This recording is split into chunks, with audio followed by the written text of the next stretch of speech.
Just so you guys know, before we start this video is meant to be a condensed remake of a video I made almost a year ago. It's always upsetting when you're playing a game and a character that you've grown attached to dies. It's bullshit. Really getting into a game that the game pulls the character's death card right under you? Welcome everyone, and today we're going to count down the top 6 tragic deaths in video games. And of course, spoiler alert. Number 6, Cole McGrath. First up on our list is Cole McGrath from the Infamous series. In the second game, if you choose the good karma route, Cole will sacrifice his life by activating the RFI in order to save humanity from a plague that was spreading. We will never forget the last words his best friend Zeke says at the end of the game. I wanted to say goodbye to him alone. He had been my best friend, and now he was gone. Sometimes I hear folks talking about conduits and humans like they're totally different. That's bullshit. Because there ain't nobody with more humanity than Cole McGrath. I love you, brother. And I'm sure gonna miss you.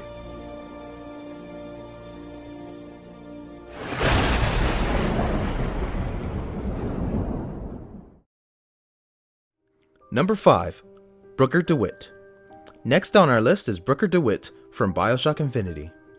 This is a bit confusing because it is centered on multiple dimensions and interconnected timelines. Brooker is Elizabeth's father, but he's also the main antagonist, Comstock.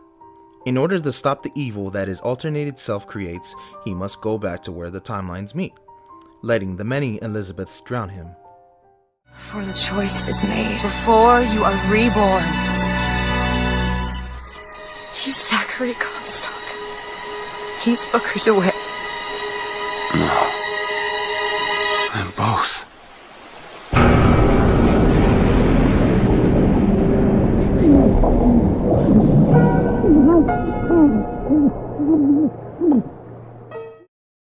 Number 4, Roman Bellic.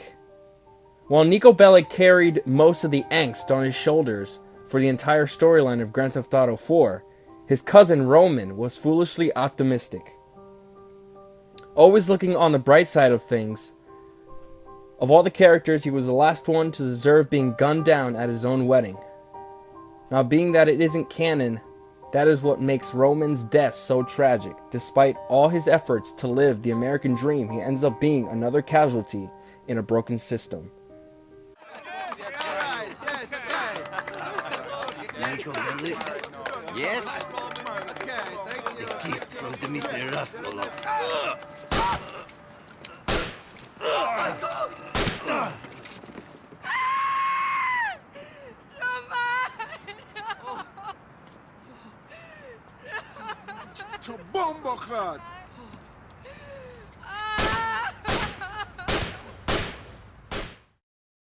Number 3, the Joker. When he finally dies at the end of Batman Arkham City, you can't help but feel sorry for him. Even Batman himself wasn't thrilled with the death of one of his greatest villains. The death of the Joker generates sadness with anyone with an attachment to the character. It is presented not as a triumph or victory, but as a sad end to a person's ghoulishly twisted and perverted by some unknown tragedy.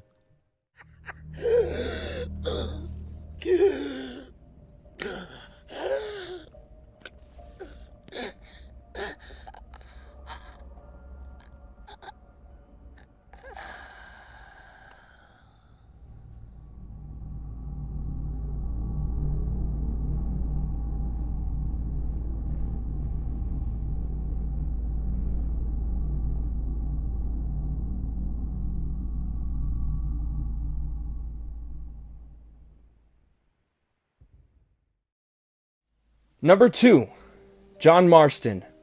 After successfully leaving behind a life of crime, John is pulled back in and forced to leave his family against his will.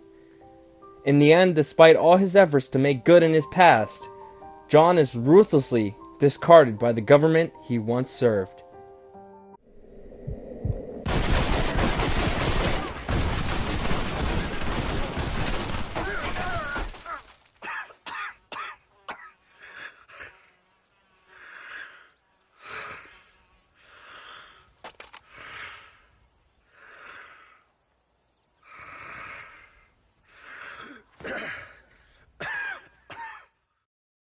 Number 1. Lee Everett. Telltale's The Walking Dead Season 1 has many deaths worth nothing, but none can compare to the death of the main protagonist, Lee. After being bitten, his fate has been sealed. It's only a matter of time before he becomes a walker. The final moments of the episode 5, you have to tell Clementine that she has to kill the only person that's ever cared for her, or handcuff him to a radiator. Either way, it's hard to see Lee perish.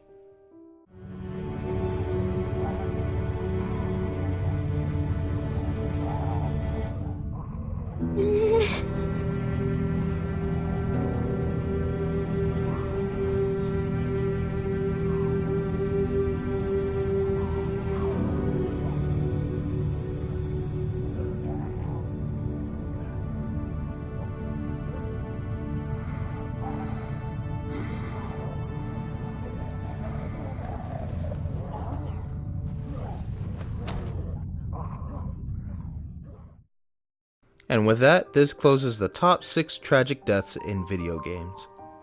Tell me in the comments, which one do you think was the most tragic? Or tell me which ones did I miss? Leave a like, subscribe if you want to see more content, and subscribe to Darknightman77 for awesome content. Thank you guys for watching. See you guys next time. This is Dark Knight. Thanks for watching this video. See you guys.